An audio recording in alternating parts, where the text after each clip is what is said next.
नमस्कार दर्शकों, आज हम बात करेंगे बड़े दिन की, जो 25 दिसंबर क्रिसमस के दिन मनाया जाता है। आखिर क्यों क्रिसमस डे को बड़ा दिन भी कहा जाता है, जाने इसके पीछे की सच्चाई। कुछ ही दिनों में क्रिसमस आने वाला है। भले ही ये त्योहार ईसाई समुदाय के लोगों का ही हो, पर आज की तारीख में क्रिसमस हर धर्म के लोगों के बीच लोकप्रिय हो चुका है। आइए जानते हैं 25 दिसंबर को ही क्यों मनाया जाता है क्रिसमस डे।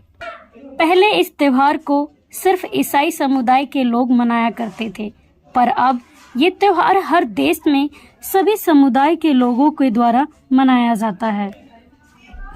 खासकर बच्चों में क्रिसमस को लेकर एक अलग ही जोश रहता है, जिसका कारण है सेंटा क्लॉज, जो बच्चों में काफी लोकप्रिय है। क्रिसमस डे यीशु के जन्मदिन के तौर पर मनाया जाता है।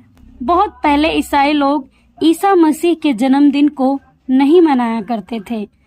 यहाँ आपको बता दें कि ईसा मसीह के मृत्यु के 280 वर्ष बाद ईसा मसीह का जन्म दिवस मनाना शुरू हुआ था और फिर ये 25 दिसंबर को ईसा मसीह के जन्मदिन के रूप में मनाया जाने लगा।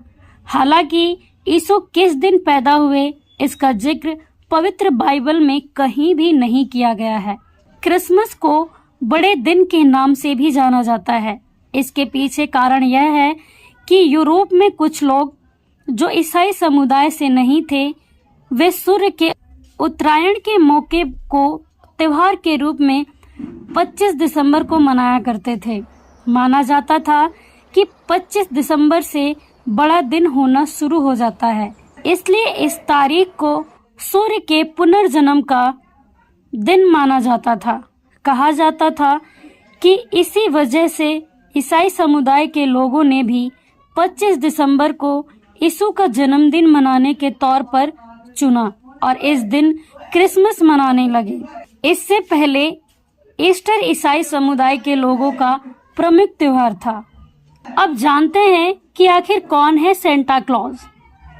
यीशु की मौत के 280 साल बाद संत निकोलस का जन्म ग्रीक शहर के मायरा गांव में हुआ था, जो काफी अमीर परिवार में पैदा हुए थे।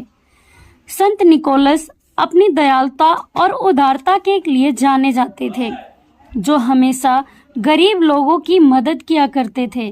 कहा जाता है कि उन्होंने अपनी सारी संपत्ति गरीब लोगों की सेवा में लगा दी थी। उन्हीं संत निकोलस को सेंटा क्लॉज के नाम से जाना जाता है।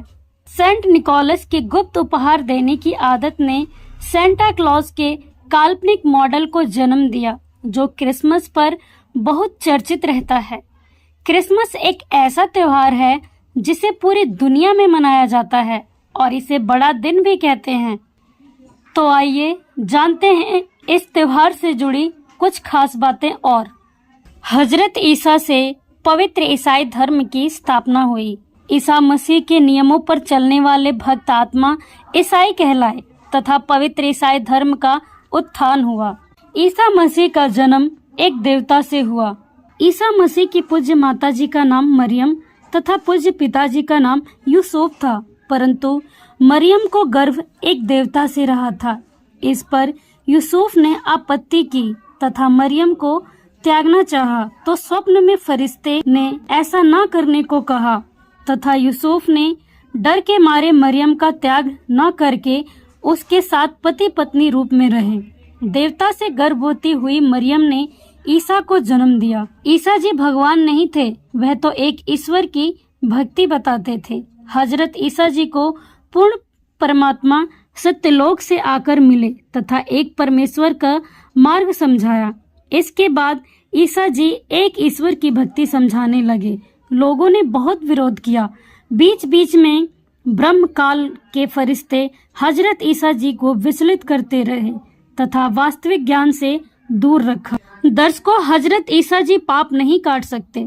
हजरत यीशु का जन्म तथा मृत्यु व जो चमत्कार किए वे पहले ही ब्रह्म ज्योति निरंजन के द्वारा निर्धारित थे। यह प्रमाण पवित्र बाइबल में है कि एक व्यक्ति जन्म से अंधा था, वह हजरत यीशु मसीह के आशीर्वाद से ठीक हो गया। शिष्यों ने पूछा, इस व्यक्ति ने कौन सा पाप किया था? यीशु जी ने कहा कि इसका कोई पाप नहीं है, यह तो इसलिए हुआ है कि प्रभु की महिमा प्रकट करनी है। भावार्थ यह है कि यदि पाप होता तो हजरत यीशु आंखें ठीक नहीं कर सकते थे। हजरत ईसा मसीह के चमत्कारों में लिखा है कि एक प्रेतात्मा से पीड़ित व्यक्ति को ठीक कर दिया। यह काल स्वयं ही किसी प्रेत तथा पितर को प्रेरित करके किसी के शरीर में प्रवेश करवा देता है तथा उसको किसी के माध्यम से अपने भेजे दूतों के पास भेजकर प्रेत को भगा देता है। अपने अवतार की महिमा करवाकर हजारों को उसका अनुयायी बनवाकर काल जाल में फंसा देता है तथा उस पूर्व भक्ति कमाई युक्त साधक की कमाई को समाप्त करवाकर नरक में डाल देता है। ईसा मसीह परमेश्वर नहीं, वह काल के भेजे अवतार थे।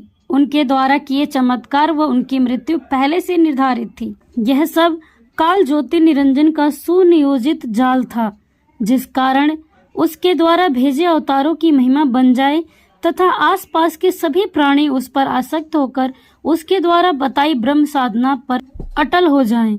जब परमेश्वर का संदेश वाहक आए तो कोई भी विश्वास न करे। हजरत ईसा मसीह की मृत्यु 30 वर्ष की आयु में हुई, जो कि पूर्व निर्धारित थी।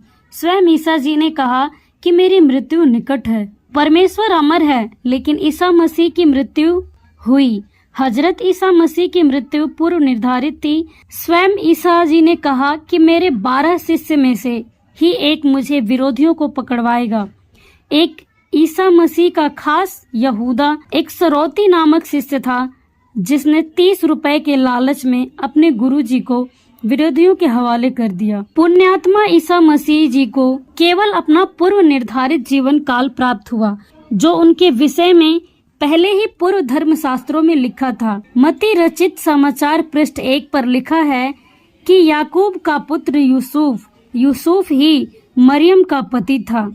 मरियम को एक फरिश्ते से गर्भ था, तब हजरत ईसा जी का जन्म हुआ। समाज की दृष्टि में ईसा जी के पिता यूसुफ थे।